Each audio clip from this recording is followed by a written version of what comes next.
Okay, welcome everyone.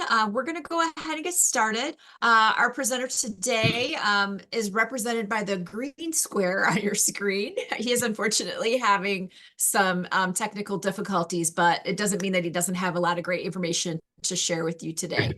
So we're just going to make do with it as we can, as it is. But I'm going to go ahead and let you know a little bit about SCORE in case you are not familiar. SCORE does three main tasks. One is the sharing of free business advice. You'll find a lot of that information on on the website. I encourage you to go to the score.org website, and you'll find blogs, articles, and all kinds of things videos that you can watch, and free templates to download, all kinds of different templates that would be beneficial for you. The other thing we do is the training through workshops and webinars. We have a few more this week, and then we'll be on a little bit of a break until January. So I encourage you to watch for the great webinars we have coming up in the new year.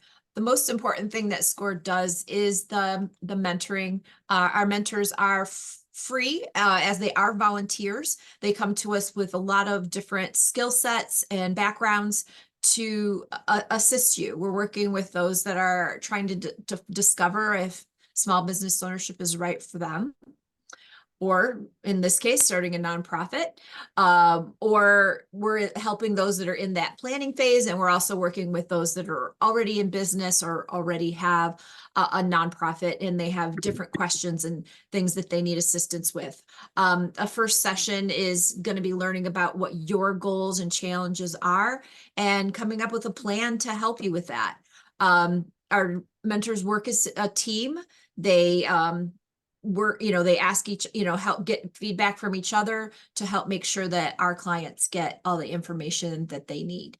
So if you're interested in a mentor, you can scan that little QR code or go to the score.org website, and there's a blue box where you can put your zip code in, and that will match you to the chapter that is nearest you. And then they'll ask you a couple quick questions about what you need so that they can help match you to the right person. So I'm going to go ahead. We're going to go ahead and use the chat today for any questions that you might have along the way. I thank you for your patience with our green square issues, but I'm going to go ahead and introduce you to Sam Solomon. It's all yours. All right. Thank you, Teresa. I too apologize for the green square. I'm not sure what's causing it, but it could be connected to the fact that I'm a big fan of the Boston Celtics, and this is Celtics green. When I first joined as a counselor at SCORE, I had the perception that it was essentially a business counseling organization, and indeed it is. But what I was surprised to discover is that there were a lot of nonprofit clients, and because of my background as a nonprofit executive and as a consultant to nonprofits, this was a natural fit for me. And so I've been handling a significant number of requests from people looking to either improve their existing nonprofits or to create a new nonprofit. And one of the most important steps that a nonprofit has to take in order to succeed is to raise money. And there are various ways, excuse me, there are various ways to raise money. Through individual donors, which are oftentimes difficult to identify and to organize, and through events, which can generate support both in terms of individuals and in revenue. But one of the most effective ways of generating money is through applying for grants. And my presentation today is going to focus principally on grant seeking. And I'm going to be happy to take any questions you have. I'd like to reserve responses until the end of my presentation, but we'll certainly welcome any questions you may have either during the presentation or perhaps afterwards. To be clear, a grant is funding that's provided by certain types of organizations, mostly foundations, secondarily corporate giving programs, and typically to qualify as an applicant for grants from foundations or corporations, you have to be certified as tax exempt under Section 501c3, which no doubt you've heard about, of the Internal Revenue Service Code. These organizations are themselves, in the case of the foundations, totally. In the case of corporate, they have this 501c3 designation for their charitable giving, and they require that applicants also have a 501c3. A grant is not a loan. It's money given directly to support a project. There's no payback expected, as would be the case with a loan. Grants are different than contracts. No doubt you've heard that government awards contracts to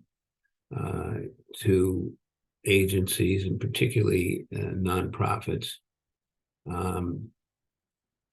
And these are, this is funding for agencies that carry out a specific type of programming that's mandated by state legislation.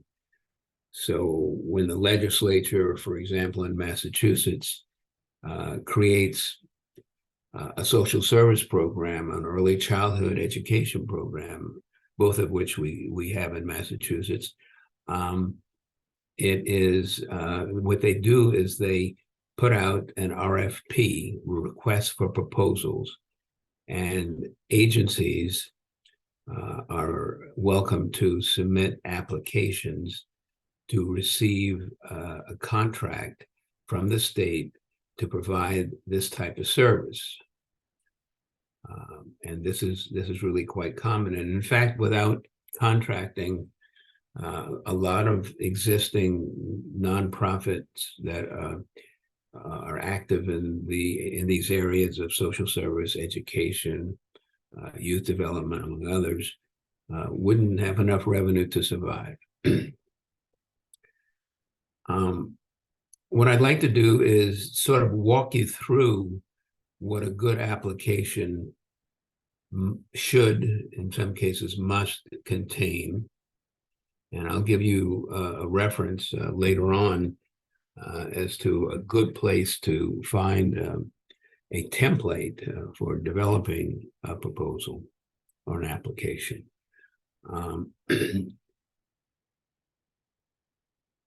The first thing is an executive summary. Foundations, corporate giving programs receive a lot of applications, lots of them. And the people reviewing these submissions don't have a lot of time to go through a big stack. And so an executive summary is really very helpful. It's a short, maybe a half a page, sometimes a whole page summary that defines the project mission and indicates what your grant request is. It will outline the basic needs that you're trying to address and the impact that you think your project will have. And it explains how the funder's grant connects to your project. Why are you a good recipient of the funder's money to carry out the project. So that's the executive summary. Very important, because it's the executive summary that will oftentimes connect the reviewer to the project for which you're seeking funding. And if you don't have a good summary, sometimes your proposal will be neglected or discounted entirely. The next thing is to set out a statement of need. This is central to a proposal. You need to identify what's the actual issue that you're attempting to address. It might be providing more slots in an early education childcare center to address the growing need for early education, preschool programs. And you'll need to provide evidence. How many people do you have the capacity to serve? What sort of waiting list do you have for children to be enrolled in your program? And how the funders grant would help you expand your program to meet the needs of families that you serve. You'll also want to highlight why you have the best solution to address the problem that you're in business to deal with. Sometimes a statement of need will also express a sense of urgency. Why you need an early and efficient response to your application.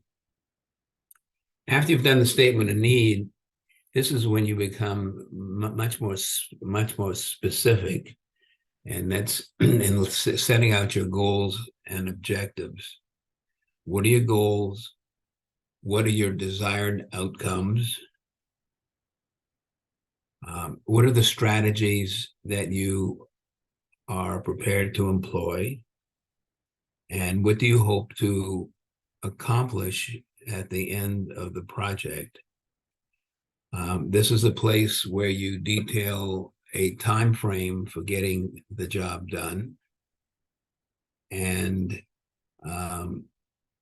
you excuse me, and you explain how your solution will address each goal that you set out in the proposal. For a long time now, foundations and other grant makers have looked to evaluation. How is at the end of your project, how are you going to demonstrate that you've achieved your goals? And that is part of the process of evaluating, because you've set out your goals at the beginning of the application, and you want to demonstrate how you're going to measure the outcomes. That's going to be a very convincing part of the application, and funders increasingly look to that to make sure that you have carried out the steps that you promised you would, and that you have achieved results that you will itemize.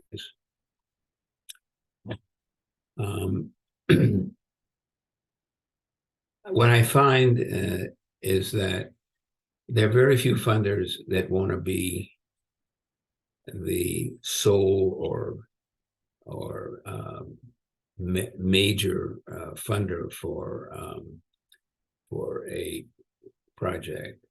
And what they like to see is that there are other funders who are supporting what you're doing. And therefore, you want to be careful to list all the support that you have for your program, to explain how it will be sustained over the long term, and make clear that you have a group of sources that will help you to achieve your goals. In another section of your proposal, there are a series of documents that will be certainly in most cases required. And they also give you an opportunity to demonstrate that you're a bona fide provider of services. One is you want to lay out what your mission is. You want to describe your history. Why was your organization founded? What has been its track record over some period of time? You want to include your board of directors roster, and the more substantial that roster is, the better. When funders see that there are people of note in the community who serve on your board, that can be a good or a plus factor for you. You want to spell out demographic data. What's the community that you serve? Describe the population? In other words, the demographic data. This is readily available through census information, both, for example, if you operate in Boston, the city of Boston has census data that you can refer to, and this is true really throughout the geographic area. Almost every funder will require a tax-exempt letter issued by the Internal Revenue Service that will certify you as a 501c3. There's also, if you've been in business for a while, you will have filed an IRS Form 990. The 990 form is essentially a tax return. Now, nonprofits don't have to pay taxes on revenue that they receive to carry out their programs. On the other hand, if a nonprofit has other sources of revenue that don't relate directly to their mission, and those sources are taxable as unrelated business income. So, for example, if your organization has an office building and it doesn't need all of its space, and it rents excess space out to some other organization, that revenue is taxable. Now, this isn't very common, but it does happen. I once worked for and did consulting work for a nonprofit that had a big office building, and it derived a fair amount of revenue just from rents. But the important thing is you have to file a tax return, and that's the 990. It's not difficult to complete, but you should be certainly aware. Most funders will require an annual audited statement. Very important that you have an audit, an annual audit, and that you have a copy that you're ready to share with a funding organization. You'll want a copy of your annual budget. You want to show a funder what kind of revenue and expenses you have and how the money is spent. And some organizations develop and print an annual report. And if you have that, it can help assure that you're seen as a substantial organization. And but you certainly aren't required to have an annual report, but it's important to share it if you do have one. When it comes to the budget, just a few words. The program for which you're seeking funding should have detailed costs. What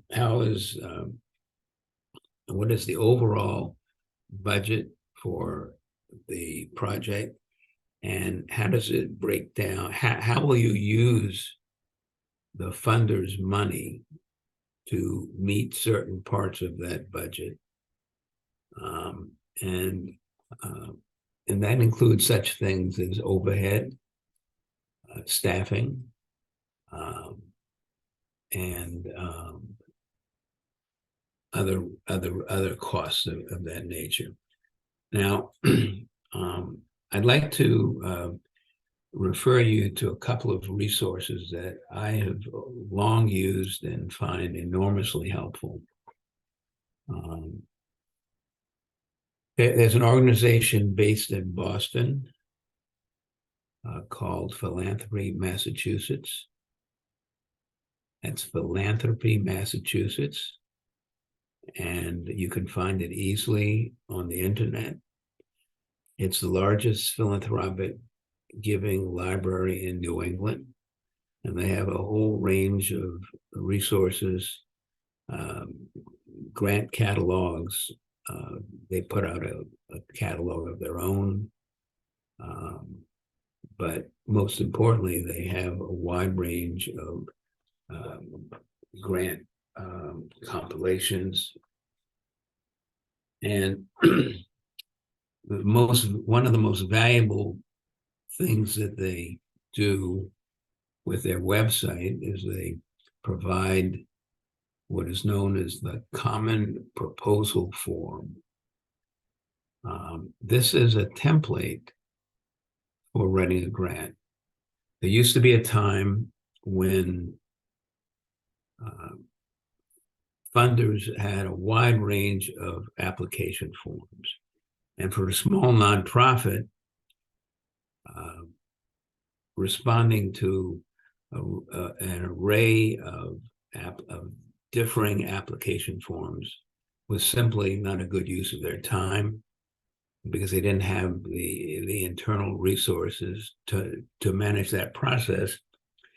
And so the Philanthropy Massachusetts developed this Common Proposal Form that a large number of funders adopted.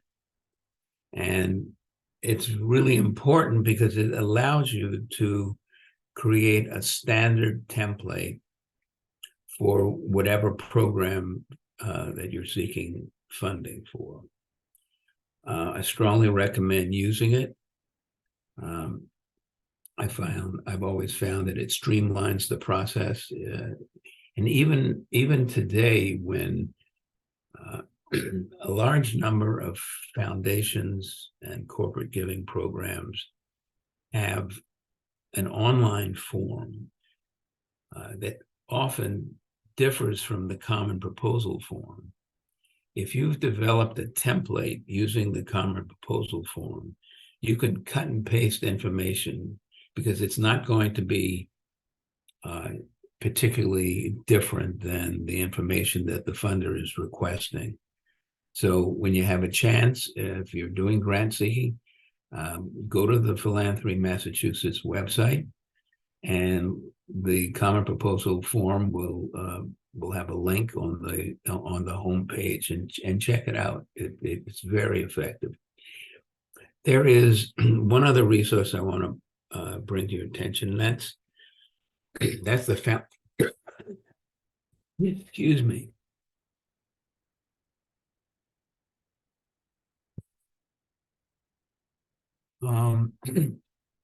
This is the Foundation Directory Online, it's called. Again, it's on the internet. This is a national compendium of funders and their grant-making priorities. It basically includes every foundation in the country. It's very user-friendly. You can use a variety of filters to zero in on the region that you are in, to specific programs, types of programs, like childcare, for example. And then you can produce a list of funders that meet your criteria, and they will give you in summary form a great deal of information about these funders. It's a great resource. It can be purchased, but I don't recommend that. It's extremely expensive. It's over $1,000. Although I have heard that there are some cases where small organizations are given a limited kind of access to the directory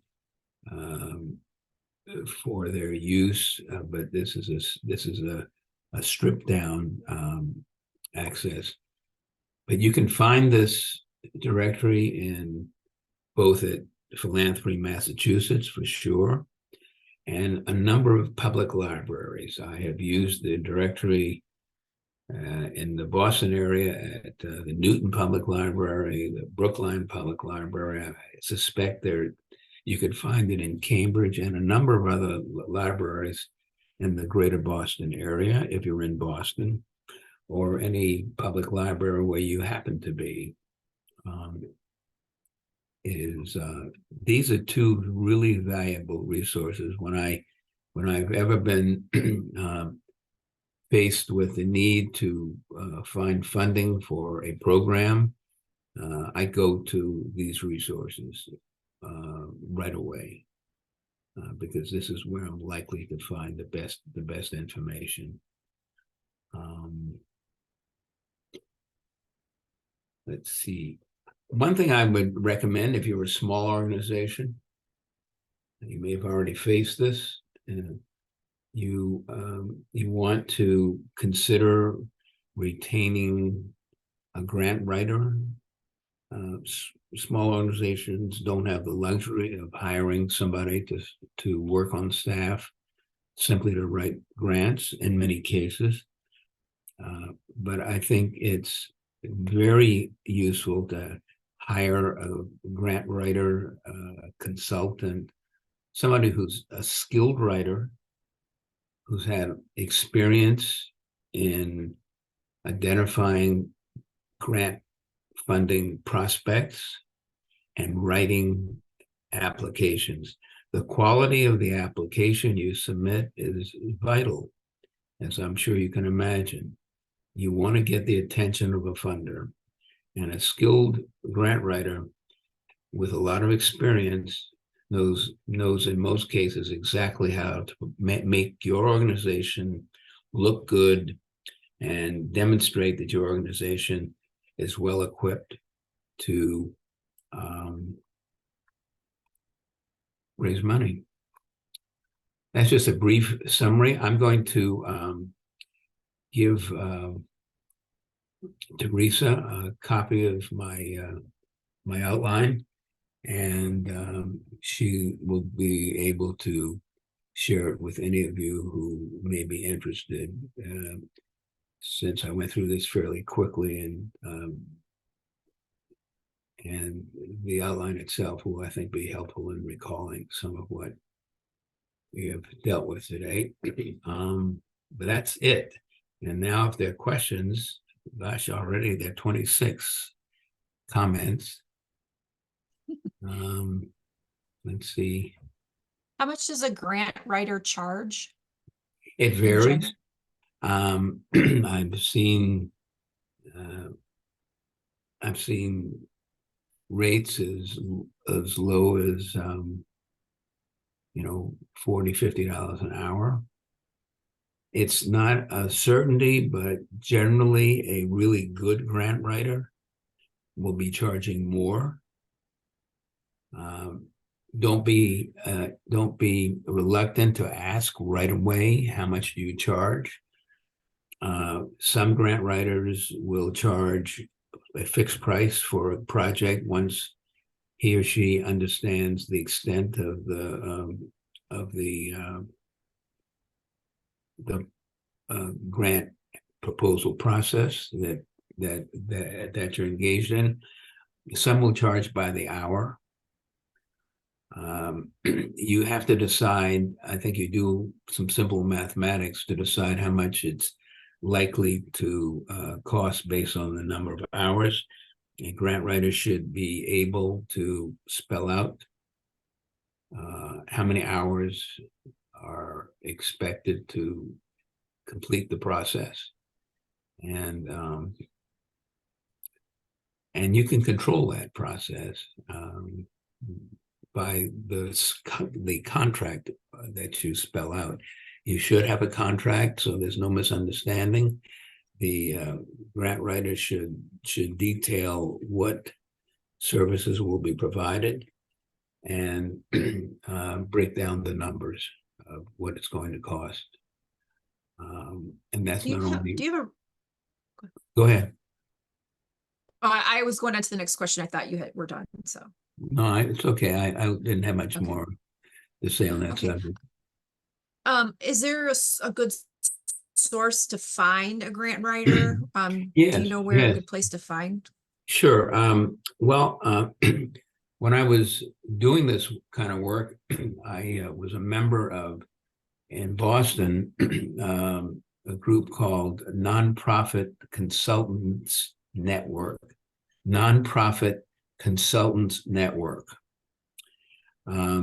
When I got involved, it was pretty small. Today, it's a large organization. It's basically a professional association where consultants get together periodically just to have programs and compare notes.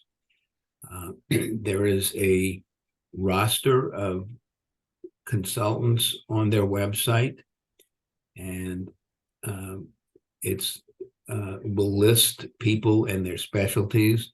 I know from recent experience, there will be a lot of grant writers. That's the place I would initially go, particularly if you're in the greater Boston area.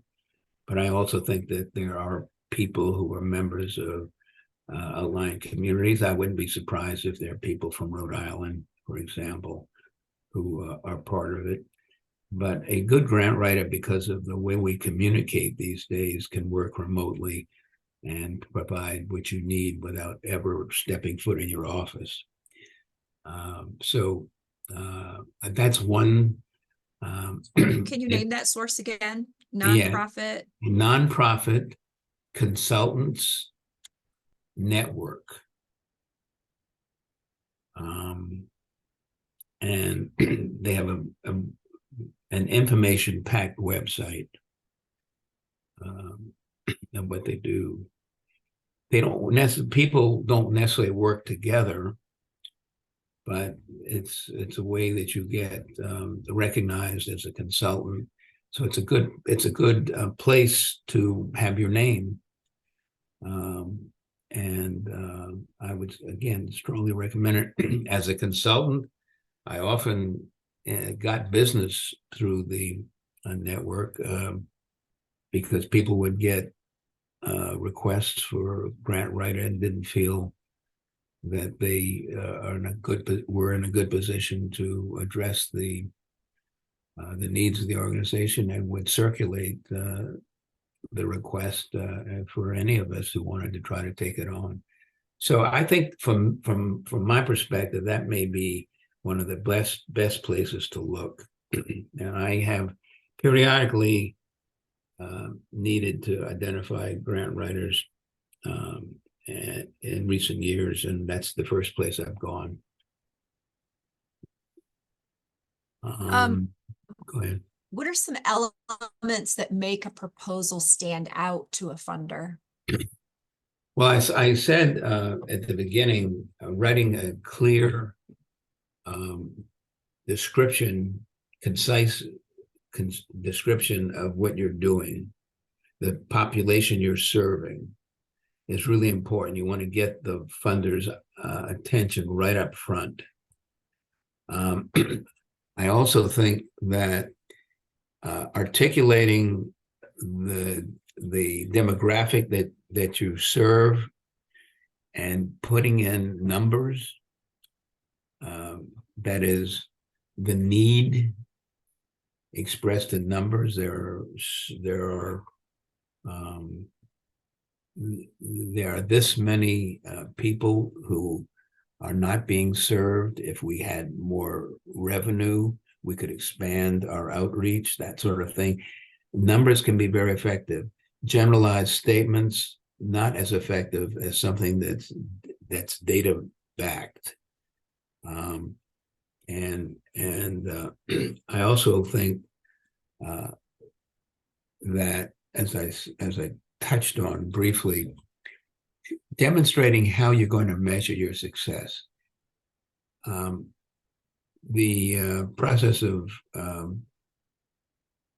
seeking evaluation data was relatively new 25 years ago. An applicant could get away with a lot of generalized statements. And that isn't the case today, because more and more funders, as a way of figuring out the best organizations to support, started looking for evaluation information. How are you going to judge your success?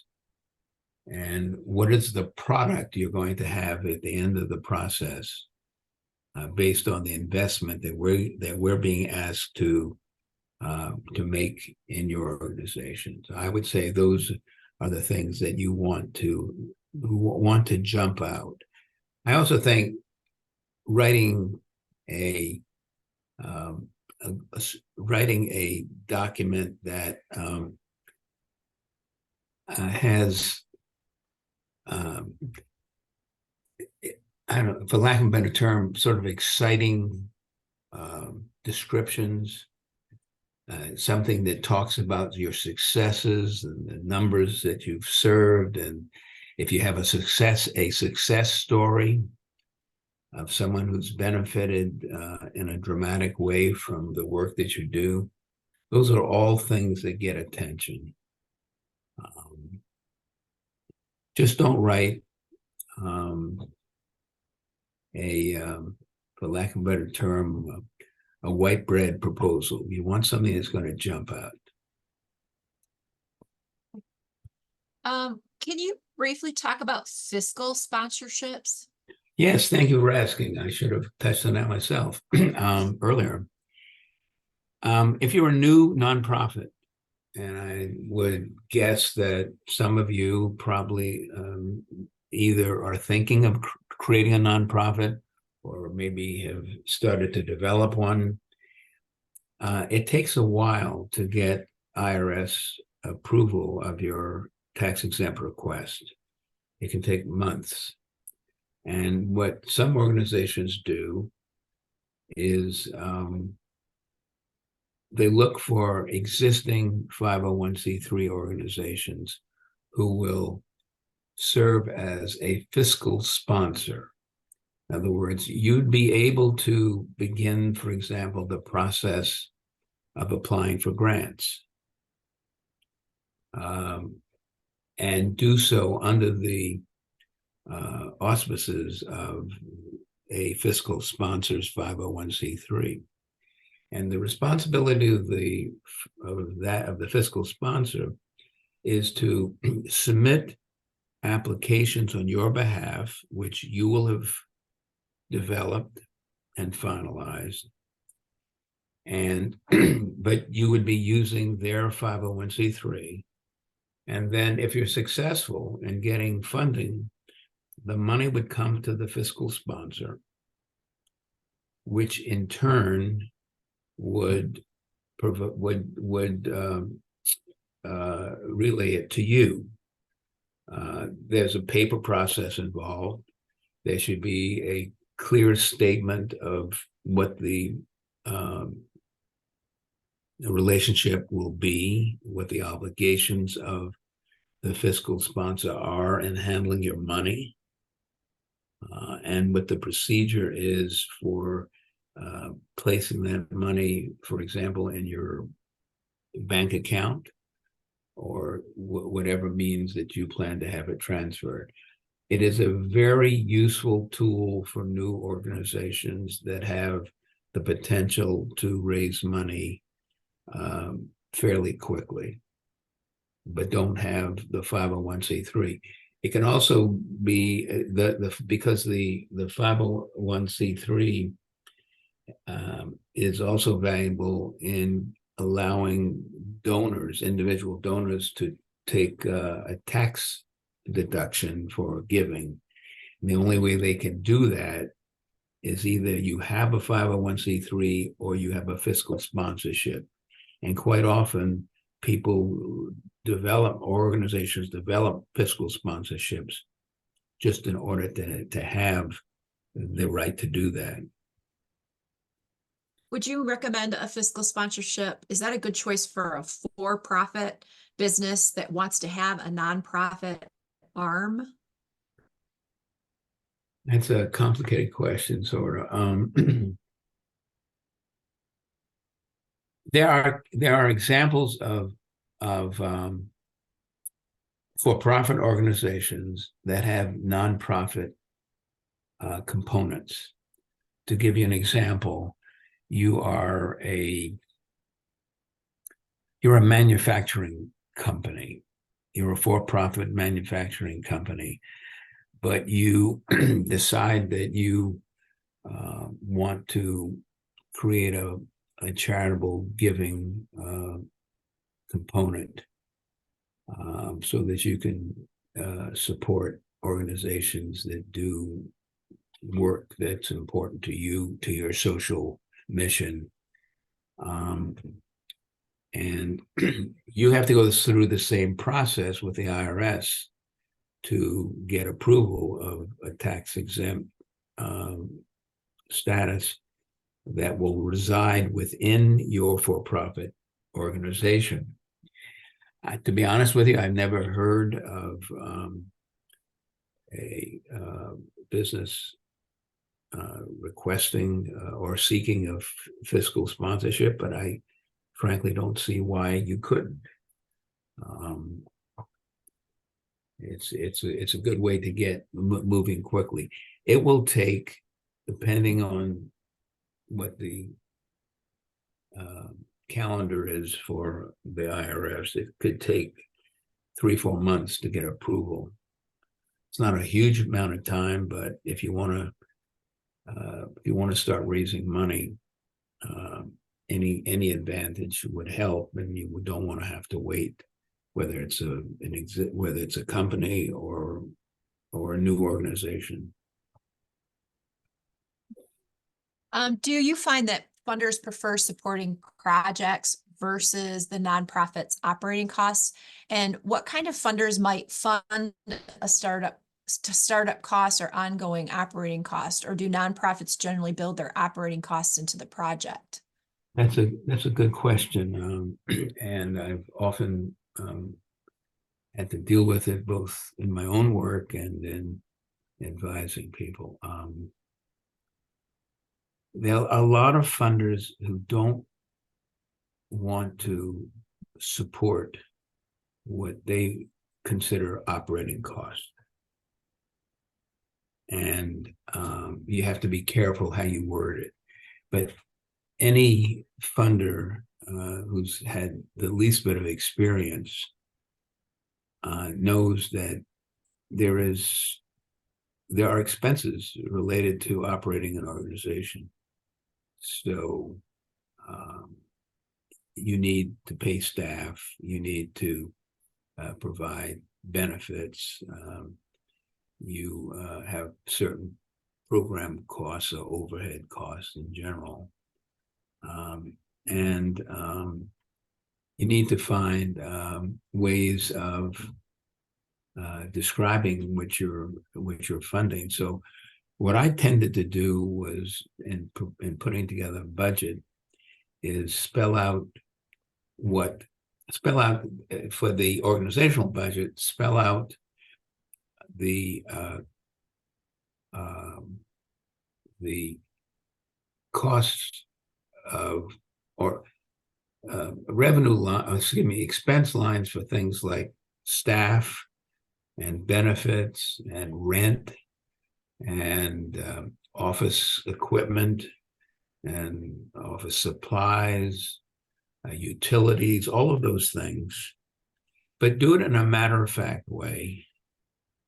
But you're giving a complete picture of what it costs to run your organization. And then for the project budget or program budget, you carve out what your proposed costs will be, revenue and expenses for the project. Just don't refer to them as operating expenses.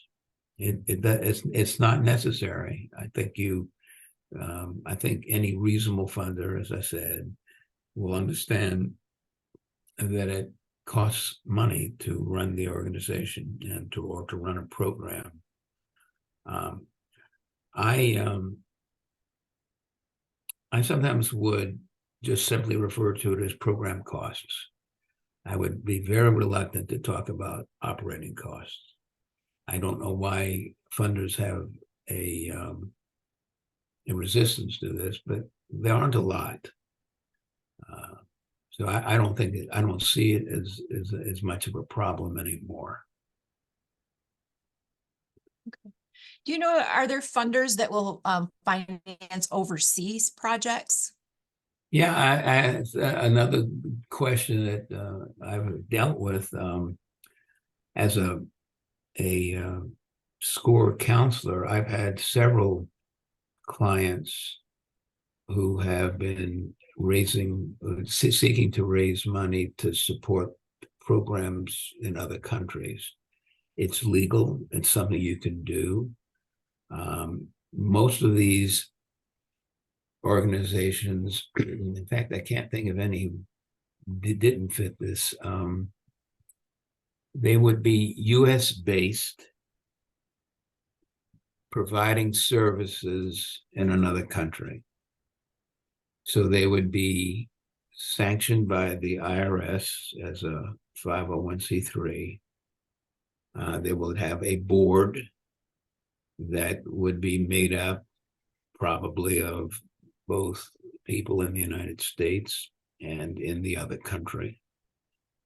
The main difference is the money they would raise would be for an overseas project. There are American or US-based foundations that support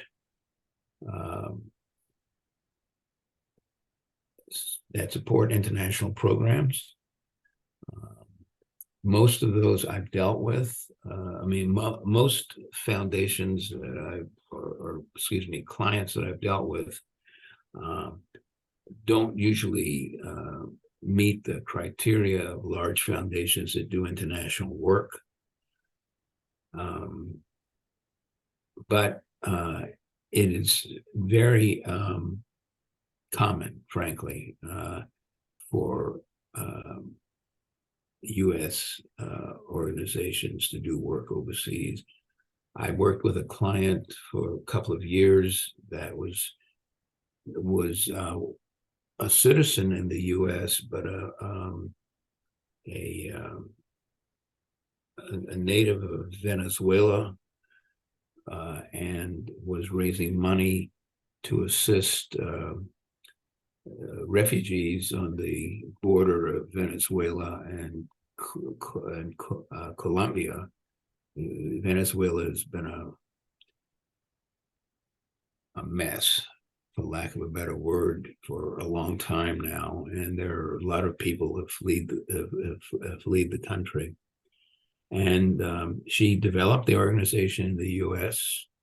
She found people in both Colombia and Venezuela to work with her on site. But she had a board that was based in the US for the most part, though there were some international members of the board. So she went through the whole process of creating the kind of structure that most nonprofits would need to have. But she's doing her work on site in the country.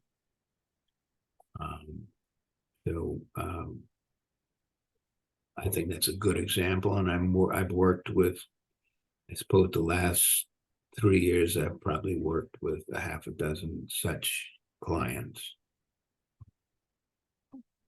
I've had this come up a couple times, so I just wanted to explain that SCORE in our chapter alone in Boston, we have several nonprofit mentors, and I think probably I think it's safe to say that probably every single chapter across the country has nonprofit mentors in their chapter. And in case you don't know, the program they're volunteers, so it's free to set up a meeting to talk to any of our mentors. You can do that through the score.org website. You can ask for a mentor. If you have any questions about it, you certainly can reach out to me. And I'll put my email in the chat here real quick.